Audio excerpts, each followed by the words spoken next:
வணக்கம் நண்பர்களே. உலகில் ஒவ்வொரு பகுதிகளிலும் ஒவ்வொரு நாளும் அதிசயங்கள் அரங்கேறி கொண்டு தான் இருக்கிறது.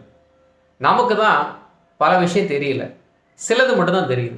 நேற்று பாருங்க, மகளிர் பெண்கள் அணி, இந்திய பெண்கள் அணி ஆஸ்திரேலியா மகளிர் பெண்கள் அணியை அரையிறுதியில் ஜெயிச்சு ஃபைனலுக்கு போயிருக்கிறாங்க. அது அவ்வளோ பெரிய விஷயமா அப்படின்னு கேட்பீங்க.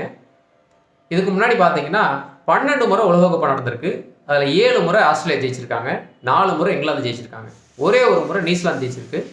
இந்தியா 2 முறை ஃபைனல் போயிட்டு 2 முறை தோற்றுருக்குறாங்க. ஆஸ்திரேலியா எப்படிப்பட்ட டீம்னா, உலகக்கோப்பையில் 16 போட்டிகளில் தொடர்ந்து தோல்வியே அறியாமல் ஜெயிச்சிட்டே வந்துருக்குறாங்க. நேற்று 17வது போட்டியில் இந்தியா தோல்வியை பரிசீலித்திருக்கு. அதுவும் பார்த்தீங்கன்னா ஆஸ்திரேலியா எப்போவுமே ஒரு அசுரத்தனமான டீம். கடைசி பால் வரைக்கும் வெற்றியை கொடுக்கவே மாட்டாங்க, போராடிக்கிட்டே இருப்பாங்க. நேற்றெல்லாம் பார்த்தீங்கன்னா பயங்கரமான டைம், ஏகப்பட்ட ரன்னை சேமிச்சாங்க.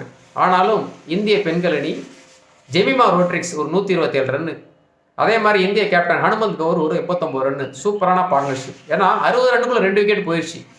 ஆஸ்திரேலியா 339 அடித்த உடனே இதெல்லாம் சேஸ் பண்ணவே முடியாது, இவ்வளோ பெரிய டார்கெட் சேஸ் பண்ணதே இல்லைன்னு சொல்லிட்டு நிறைய பேர் நினச்சிருப்பாங்க. ஆனால் நம்பிக்கை இருந்தால் எதையும் சாதிக்க முடியும் அப்படின்னு சொல்லிட்டு பொறுமையாக இருந்து ஜெயிச்சாங்க. கடைசி 4 ஓவரில் பாலுக்கு பால் ரன்னு இருந்தாலும் பொறுமையாக இருந்து ஒரு 9 பால் ஸ்பேர் வச்சு ஜெயிச்சாங்க. ஏன்னா இதுக்கு முன்னாடியெல்லாம் கடைசி 5 ஓவரில் இந்தியா வெற்றி வசம் இருக்கும்போது பதட்டத்தால் தோல்வி அடைஞ்சிருவாங்க.